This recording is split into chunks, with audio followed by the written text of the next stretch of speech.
All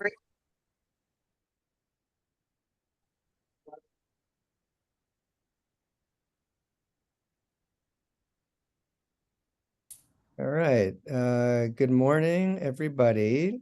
Nice to see you. We have, I'm Seth Leslie. I'm the Chief Development Officer in Palo Alto, the OFJCC in Palo Alto. Thank you for joining us today. I anticipate that we have 22 people on right now. I think that number is gonna be moving up for a little while, as we had, I think, over 75 folks registered. So we'll try to do a little intro here to give people a minute or two to just show up. So I'm going to share in the chat a quick agenda for the day, and maybe I'll just put that in now, and then I'll put it in again in a couple minutes for the late arrivals. But first I just want to say, well, good morning from us on the West Coast, and good afternoon to you East Coast folks, and everyone in between. It's been, I think, to say the least, it's been a challenging 6 weeks since October 7th. I'm sure that, everybody here has been impacted in some small or large way, whether you have family in Israel or, connected in some way to folks who were in the areas that were under attack, or, people who are affected, or you're just living in a world with increased anti-Semitism in a way that we haven't really seen in most of us in our lifetimes. So I want to acknowledge the varying emotions that people might be feeling right now. Our goal really today is just to be together and to talk a little bit about how we can support our communities, given the roles that we play. As most, I think we're mostly fundraisers on this call, but anybody here is in a position to help. So with that, I want to welcome Marshall Levin, the Chief Philanthropy Officer at the Jewish Community Center Association in New York. Very happy to have Marshall here. He appears to be Edgar Diaz, but that's actually Marshall there. Very happy to have him here to share a little bit with us, something he's calling Fundraisers as First Responders, Upgrading Our Toolkits in Times of Unforeseen Challenge. So Marshall will chat with us a little bit.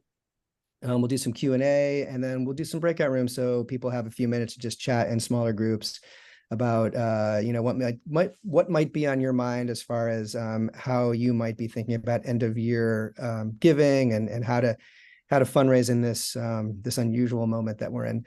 So I will turn it to Marshall, and we'll just get going. Okay, thank you, Seth. Sawyer, you took the slide down, so now people can see me. Yes, you're able to? Okay. So today is about you and about the JCC movement, and not about me, other than being able to assist in whatever way.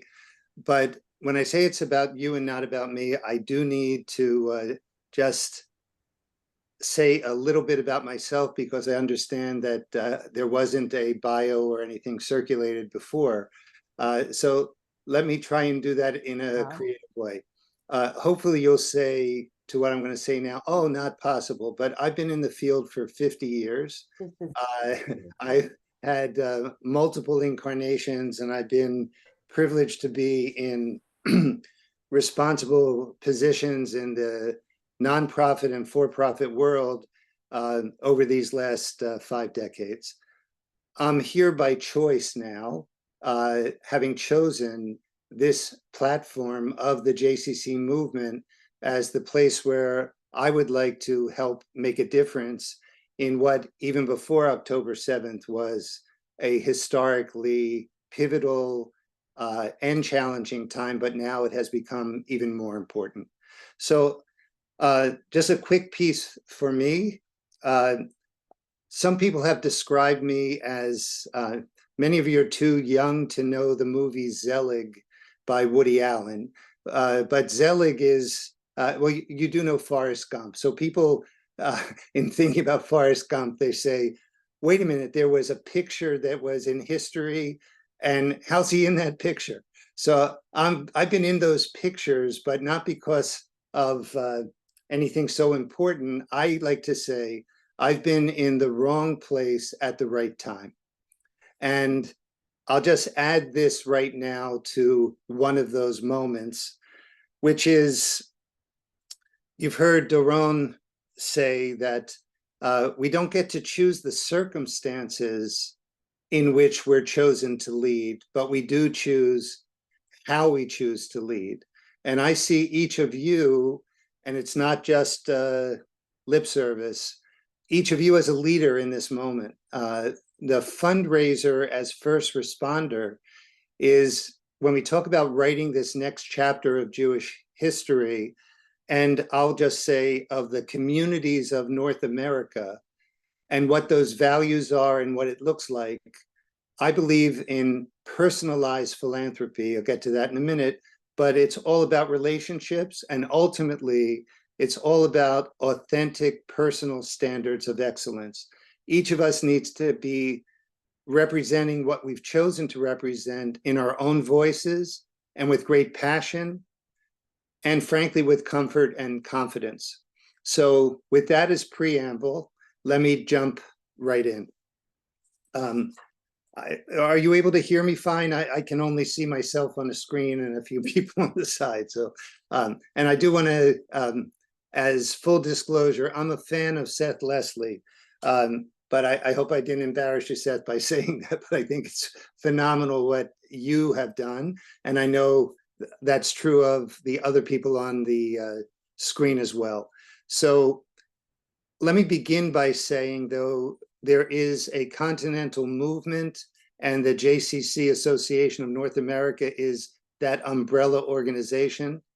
I think it's true that everything is local, and that you need, on your personal relationships and knowing your communities better than anybody else, certainly better than we do, better than I do, you need to be able to take what I'm going to say now and personalize it, push back on it. This is to stimulate a conversation. So let me begin by saying that if I were to oversimplify something, I think in fundraising, there are two schools of thought. I want you to know that I'm very opinionated. Hopefully it's informed opinion, but I subscribe very strongly to the second one. So the first one is market-driven fundraising, and that is where take a look at people's net worth, bank accounts, philanthropic giving, investment, whatever they're doing. And we rate the people and we tell them we'd like you to consider a gift of and an increase of. And I believe the second school of thought, which is relationship-based fundraising, is the right way to go. And that's about playing the long game, not the short game. And what that means is that instead of what I like to call hit and run fundraising, we're actually building a relationship that builds trust, and it goes to the personalized philanthropic mission of the donor family. And I'll just say this as well. I don't think there's anything such as a small gift. Every gift is a prospective major gift, but nothing small, because it's a personal choice to make that gift. And that's a personal conversation, ideally. Okay, so the first challenge that I thought there was in coming to represent the JCC movement is how to create a story of what I'll call leveraged impact. Are you able to see me clearly enough on the screen here? I'm going to pull something out of my coat pocket. Seth, I'm looking at you. I can see you. Can you see me? Okay. All right. So as you see, I'm wearing a jacket, and the FRD team at the JCC Association developed something that I'll just say is low tech, high touch, not a leave behind, but just kind of a springboard, something to ground the conversation. And here it is. Can you see it? Okay, so it says the slogan on the front, which is connecting thousands, Counting by Ones, which I believe summarizes everything we do locally, nationally, continentally, and globally. And then it has a whole map, but I want to open to the two centerfolds, which are by the numbers. And the by the numbers make the following claims very, very simply, and I'm going to read them to you. Largest network in the North American Jewish landscape. It says the number of Jewish community centers, 172, and 1.5 million people engaged in person each week. As you know, 1 million are Jewish by their own identification, and 500,000 are other faiths, neighbors, non-Jews. So that's important when we start talking about combating the surge in domestic anti-Semitism in this moment. But it's important anyway, because we're talking about building community with a capital C. Okay, second, we're the largest employer in the North American Jewish world. I don't know what you've already committed to memory in your own being able to tell this, but you should know that we're 35,000 employees year-round and 20,000 additional seasonally. So 55,000 employees. That's by orders of magnitude that are huge, the largest in the North American Jewish world. It may be the largest in the Jewish world. The JCC Maccabi Games are the largest organized Jewish youth sports experience in the world. We are the largest early childhood Jewish education provider in North America, 35,000 plus children. The second largest is the Reform Movement, URJ, with 30,000. But these numbers speak volumes. The next part of our network is serving those who serve. That's the Jewish Welfare Board and the Jewish Chaplains Council. You may know there are 10,000 Jewish servicemen and women active service, and they have 15,000 Jewish family members. We represent and serve them wherever they are. And we're the largest Jewish camp system. Last summer, we had over 100,000 kids, and there are 25 Jewish overnight camps. This isn't just the day camps, and that's the largest Jewish overnight camp system in North America. Okay, so this grounds the who we are. Let me tell you how I've been using it and how I think you should use this. And it goes like this. I believe that from a fundraising point of view, that if you only focus on your JCC, while it will be local and personal and very important, it won't talk about the unparalleled reach and depth and impact of the JCC network as a whole. And so the best way to use this information about being part of something much bigger is to talk about the impact that the gift has locally and continentally / globally. For me to talk about just the movement and not to focus on examples of local impact would be insufficient. And I believe for you to talk about only the impact in your own area would be equally insufficient. Because, and I'm going to put a number out, I believe that if I were soliciting somebody in a local community, if I was in your job and they had plugged in a number, I'll say that that number is a $5,000 number. I believe that by speaking about the movement and the impact, that you can at least double that number in their head in terms of the importance. But I believe it's a 5-time multiplier. And I speak about that from experience with other national and global organizations I've been involved with. So as we're looking at closing the campaign for 2023, I would suggest that you invoke these numbers of being part of something much bigger than just local, but obviously reinforce the local impact in every way. And that slogan of connecting thousands, counting by ones, I believe would have resonance in anything that you're talking about, even within your local community. Okay. Is that clear so far? Yes? Okay. All right. So now I'd like to go to this concept of first responders and fundraisers as first responders, and this historic moment of the challenge that we're facing. And I want to give you one piece of my resume. In 1982, I was the executive director of a synagogue in suburban Washington, D.C. The synagogue was defaced by the Ku Klux Klan, and without getting into everything, I became the main witness in the case that in the Supreme Court of the United States, by a verdict of 9-0, protects Jews and other non-Black minorities under the Civil Rights Act of the United States. And from that, there were death threats for 5 years against me and my family, my children, etc. So I just mention that because it informs the perspective I'm going to talk about now.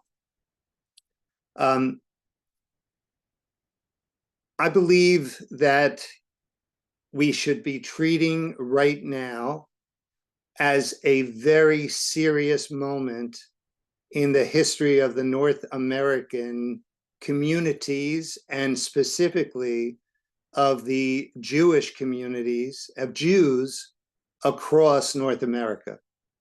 And instead of our trying not to upset anybody, I think it's really important to say we're hurting.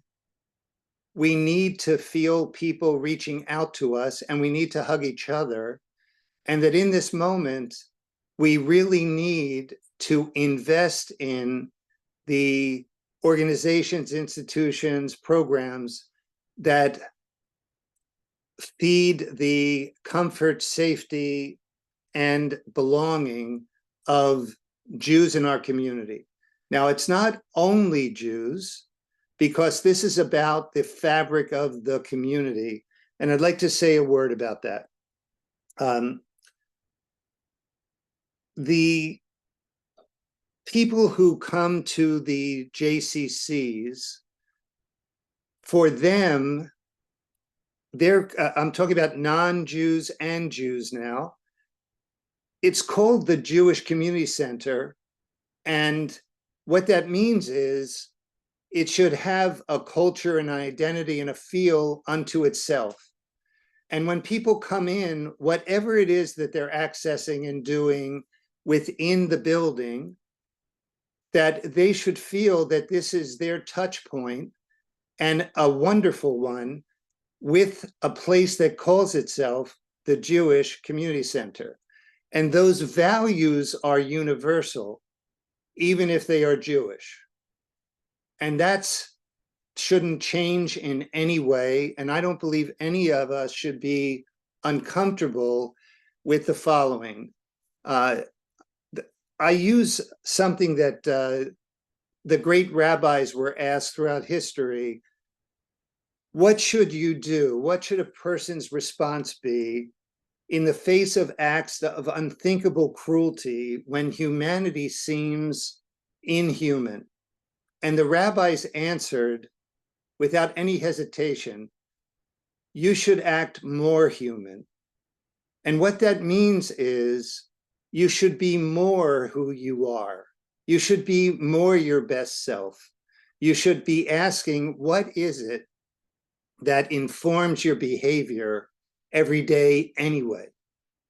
And this is our moment to do that. Okay, I know we're going to break out into rooms. So let me say 2 more things. Are we okay time-wise, by the way? Yes? Is that a thumbs up? Okay. So I want to give two examples here of how the JCC Association and the movement are processing this challenge at this moment. The first is that we've come up with something that has 3 words. They all happen to begin with R. And it is response, resolve, resilience. And I want to talk about each one. This idea of being the first responder is the idea that we are here and we want to be responsive to the urgent needs of the moment. In terms of Israel, we have partnered with the Jewish Federations of North America. We're not trying to duplicate or dilute that kind of immediate response and multifaceted in Israel. And we also need to make sure that here we're raising those dollars to take care of sustaining right now in the response, keeping strong the JCCs in every local community. So I want to make that very clear. This is not, well, we can't ask now or we shouldn't ask now. It's be more who we are. The need for us is greater right now in North America. All right, the second piece here is resolve. I don't need to tell you what the media is doing and how it looks and how it feels, and can only imagine what you're dealing with in each of your communities on a more of a political basis. With moral clarity, where we talk about the value of every human life, that we need to invoke and we need to underscore that value, that Jewish value of coming together and respecting and protecting every every life. In this case, happens to be that Jewish lives are in greater threat and peril in North America. That has happened in my lifetime. And as I told you, as a very young man, I've been around for a long time. So these are unforeseen challenges. It's different than the COVID challenge. And it's a challenge that is not going to go away through a vaccine or through 3 months from now. It's going to be the longer game. And that goes to the third R, that's resilience. If you ask people what's the greatest strength of the Jewish people through history, it's resilience. It's the ability to go through unthinkable things and come out to the sunshine, to the, it's amazing what's accomplished. The JCC network, locally and continentally, is that resilience. And so things are going to be continually challenging over time. And I'm going to tell you, I think it's going to be true for the next 2 to 5 years. We ought to be looking at keeping our resolve strong and keeping everything we're doing strong. And that's the resilience. And it's up to us to raise the resources, another R, but raise the resources for that sustainability. But it's a positive, it's resilience. It's not survival. It's not, oh my goodness, what are we going to do? We represent resilience. So the last thing I want to leave you with then is a few years ago, I was in a situation where I needed to ask myself, what were some life lessons? I came up with something I called life riddles. And one of them is a question, which is, after 9/11, and it's true, if we talk about someone having a stroke or a heart attack or a celebration, a dinner party, whatever, the question is this: who is always the first to arrive? Okay, I could let you go into your breakout rooms and noodle on that one, but I'm going to give you the answer. The answer is the one who was already there. And I love to tell the story that Beth Mann, our wonderful colleague, tells, that on September 10th, before September 11th, before 9/11, the 14th Street Y, a JCC, was there. And that's why on September 11th, they could take care of the first responders, because in fact, we were the first responders. And we were there on September 12th and October 12th and for years following. And that's what I'd love to leave us with now, of shaping that, this idea of resilience and the essential role that we play as the JCCs locally and continentally for the resilience of our communities across North America in combating anti-Semitism, but in building the continued partnership and friendships and the things we believe in that are going to make humanity and human potential realized in our own communities and in our own time. So with that, I will turn it back to you. Is you, Seth?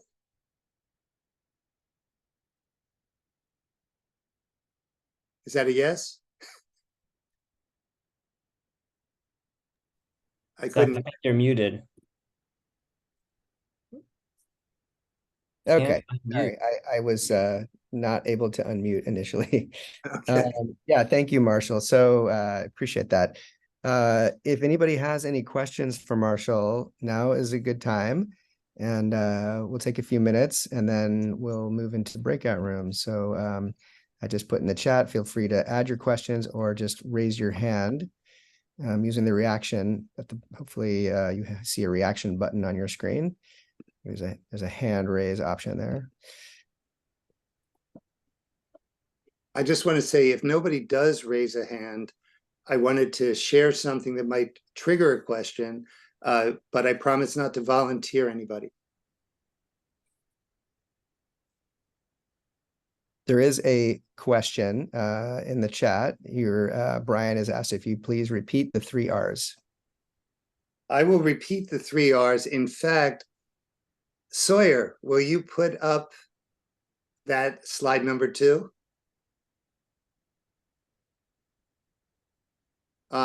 Number 2.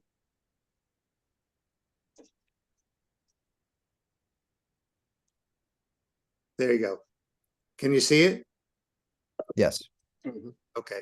As it's up there, let me just say, it's under JCCs of North America Stand with Israel. I figure there are going to be some questions about how do we handle a question like and nuances and whatever. But this conceptual framework of response, resolve, resilience is we want to have, these are 3 different time horizons. The response is immediate and now, and we always need to be responding in real time. Resolve is the challenge that I think as leaders, we need not to let our resolve flag. It's going to go through different ups and downs and all kinds of challenges in your own community and politically, all kinds of things. The resilience is, I believe we need to raise money now to be able to have created what I'll call the runway of resilience for when we get to the other side of whatever now is. And people are relying on us to be there in our fullness, maybe even in greater fullness, when we get to the other side of this, euphemism is incredibly challenging and disturbing moment. All right, can I throw something in or did another hand go up? I'm not looking at the chat. Go ahead, Marshall. Okay. In talking about this question, when people are asking, and I'll go back to this personalized philanthropy concept, it's about having a discussion just to check in with people and to say, how are you? How are you doing in this moment? It's not to ask for a gift. It's to ask, how are you? And we're here, we're doing this. You'll also be interested to know that through our board campaign of the movement of the national, of the Continental Association, that the board said we want to do peer-to-peer solicitation conversations. So every one of the 52 lay leaders from across North America who serve on the board are having a personal conversation with another board member. And it's a follow me, which is we want 100% participation in the giving, which we have. But more than that, the first thing is just checking in on how are you? And part of that how are you is what's your view of the world right now? How are you, if you have children, what are you hearing around the table on the campus? What are you hearing? And how are you coping with that? So I wanted to share with you something that had not occurred to me, that I had a conversation with somebody who was at the rally in Washington. And they said, you know, I never thought of this, but we thought of taking a team picture, and everybody wanted to take that picture of here we are standing up, and we couldn't decide whether we should smile or whether we should look serious. And I said, wow. Okay. So I'd like to open that. You know, look, I know we're going to break into the different rooms.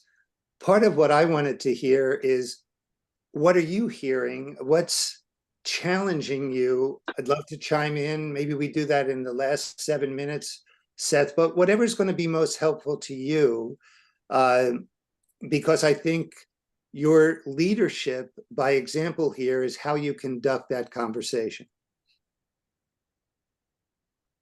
I also want to say, I don't think it's only a Jewish conversation. And I know there are many people who are in all kinds of positions within the JCCs. Do you know 60% of that largest employer, 60% are not Jewish? You should just know that. And across development, I would think that would be also reflected. This is a conversation about the values we hold dear as people. Right? Be more who we are. Thank you, Marshall. Any other questions?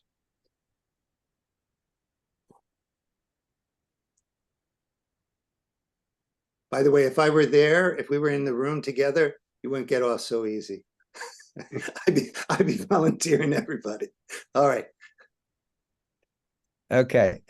So why don't we go ahead and break up into groups, and the goal here is really just to give create a little more intimate space for people to connect. You can talk about your plans for your annual appeal, continue this conversation that was just started here. If you just need a space to connect and share how you're feeling right now, that's fine too. So we'll take about 10 minutes, and then we'll come back here. And if anybody wants to share what happened in their group, something meaningful that came out of your group that you think the rest of us need to hear, please share that. So yeah, the prompt for the breakout is really, you know, how are you thinking about your annual appeal, and what is the message that you think will be resonant with your community? But again, more broadly, use the time to just have a more intimate space to connect and, you know, share what's on your mind if that's what you need right now. Seth, could I ask to add one last thing to that? Please. So, and coming out of it, if you have a question, please come out with a question that you'd like to hear, perhaps hear me chime in on. And if not, that's fine. We'll learn from everything that's going on, but would love to at least put that on the table if there's a sensitive thing you'd like to hear a different take on. So just for timing, 10 minutes and breakouts, and then we'll have another 10 minutes or so to wrap up. Okay, thanks, Sawyer.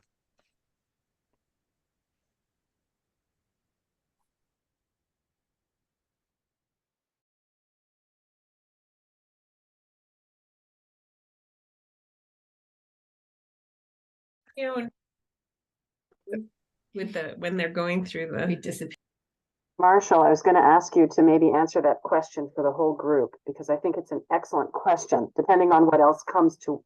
forward. I thought that might be a nice way to begin. Begin or end? Oh, I don't know. It's up to Seth. He's our yeah, I'd like to let Seth find what we have. We do end up with one question, which is a very interesting one. Yeah, so I want to really quick just call out my colleague Rick Lefton, who's here with us. Rick is my co-conspirator. He and I work in the background to try to pull these things together for you all, and we hope it feels like a good use of your time, and certainly we would appreciate your feedback. The last thing we want to do is waste your time. We know everybody's really busy here. So yeah, we've got 10 minutes. What do we have? We have, about 10 minutes. So would really love to hear anything that anybody is feeling like they want to share. My group, we didn't talk at all about annual appeals. We just kind of talked about how we're all feeling. So Rick, why don't you kick us off? Sure. We had a nice group with Heidi, Jess, Claire, and Heidi had somebody sitting with her. I don't know who. We didn't get introduced, but thanks for being with us. Anyway, yeah, that's Eden, and I'm actually not Heidi. I'm Lauren. Oh. I don't know, Okay. but we're Okay, from the Lauren. Boulder Day. Yeah, 2 for the price of 1. That's right. One of the things we talked about was how this moment feels, even though it's different, feels a lot like when COVID hit. Mhm. And we were all so worried about, will the community support us? Will people come to the J? What does our future look like? In a different way, I'm not worried that people aren't going to come to the J and use the J, but, similar concerns. And I think most of us came through COVID in decent shape. I mean, in Cincinnati here, we had a great year of fundraising in 2021 when COVID was really gripping us, and the community really wanted to make sure the J had the resources to continue to do the work that we've been doing for our community. And we were talking about, leaning into the role that our JCCs have in our communities right after October 7th. I know here it was kind of the home base for our community where people came together for rallies. We had letter writing campaigns for IDF soldiers. We had coffee out for people. It was just a place to be together. And we used that messaging in our end of the year appeal to remind people that the J, yes, preschool, swimming pool, fitness center, arts, culture, but this is also the place for us to be together as a community in tough times. And I think we should lean into that in our messaging for our annual appeals and remind people that the J is the town square, the home base, and it's very important that people support us. So that's kind of the tone of our conversation, our breakout room. Can I chime in there Yeah. on something? Yeah. Really nice to hear you say that, Rick, because I think that the two of the roles that JCCs play are the convener and the curator. Convener for everything you just described. The curator is also, as that town square, for multiple opinions, all kinds of things, but it's a curated conversation. And by that, I mean that if we represent some value system that is rooted in universal Jewish values, core Jewish values, but they're community values, a curated conversation says, as the convener or as bringing people together, we decide what is worthy of time, right? I mean, it's a curated conversation. The personal conversations can go all over anywhere, but I think that convener and curator, it's no different than curating all kinds of things in arts and culture and in film, whatever it is. And it's being more what we've always been and reminding people that doesn't change. So I think when you spoke about COVID, this idea of put this one on the table, there's a core question, I think it needs to be asked all the time about anything, which is, if it didn't already exist, would it need to be created? And I believe that when you ask about a JCC in a community, it doesn't happen just because there's an emergency. It's like, oh, what we need is, it would be there right away, top of the list. And it would take probably a decade or two to actually build it and create it, and would take millions and millions of dollars. Guess what? Already exists, right? This is the best investment anybody could make because it's there already. We need it now more than ever, and we're going to be here. with your help. Okay.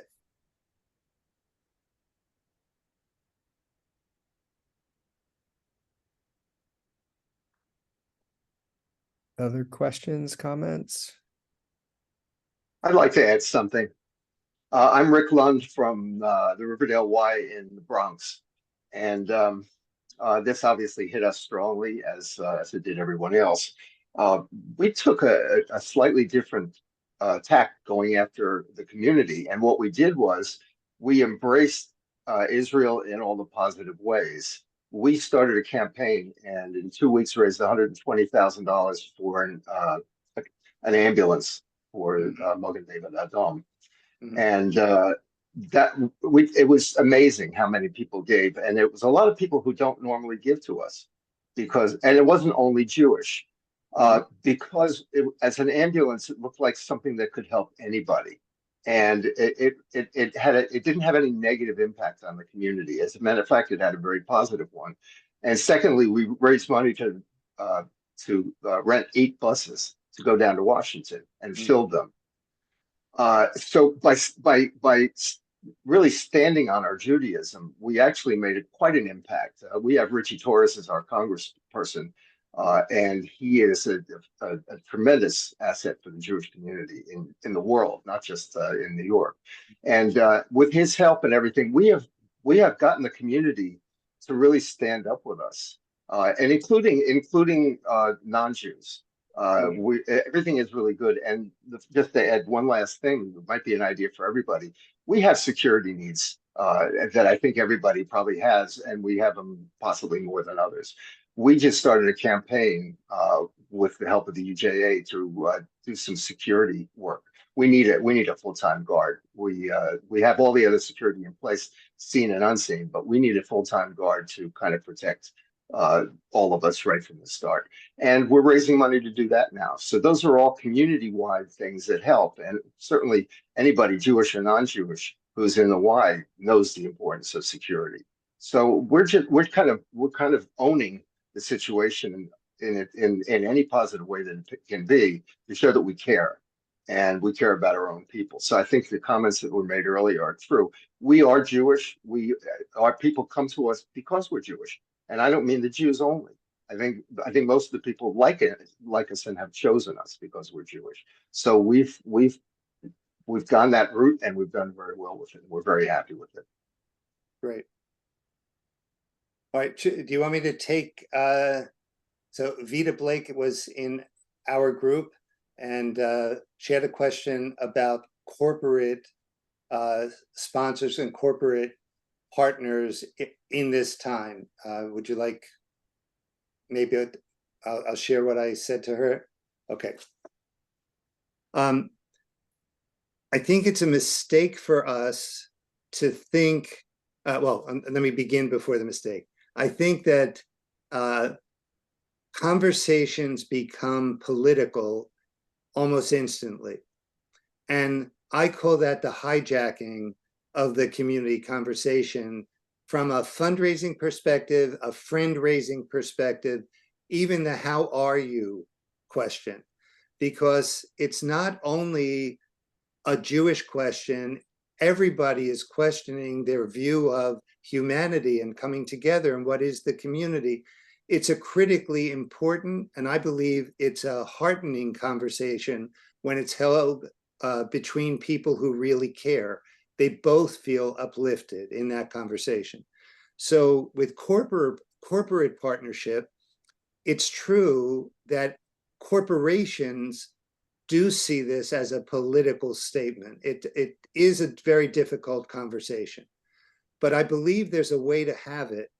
And the mistake that is made too often is we could make a blanket statement and say, you know, given the sensitive political climate, we shouldn't be having a corporate partner conversation right now. Let's let it cool down. Let's wait until it goes right now. And as Vita rightly said, there are existing partners. They should be talked to anyway, just as anybody on a continuing support basis should be. But what about new? And so what I'd like to say is, and maybe this is really a good thing to close on. When I said that about what do you do in the face of cruelty and inhumanity, become more human, we need to become more who we are and always have been. And when we say about fundraisers as first responders, part of the first response is to have the conversation with people in our community across the entire community. And I believe that we as fundraisers can play that leadership role of reinforcing what we stand for. We stand for being there for the members of community of anybody when they're in a time of need. We have been, we will be. That's what the Jewish Community Center is. We're about partnership and caring and the valuing of all life. And so having that conversation with someone who represents a corporation will change the lens through which they're seeing this moment, as long as you come and feel comfortable, not defensive, comfortable and proud of what you're representing. And I don't have that problem of not feeling proud, because we are, we're lucky. Okay, Rick, with that, and Seth and Rick, turn it back to you. And thank you, by the way, for allowing me to be part of what's going on. Thank you, Marshall, for joining us today. We certainly appreciate your time. And thank you to everybody on the call. 11:59, we'll get you out of here right on time. Wish you all a lovely Thanksgiving holiday and upcoming Happy Hanukkah and Shabbat Shalom. Hang in there, everybody. Yeah, Shabbat shalom. and good luck. Let's keep going. Thank you. Bye, everybody.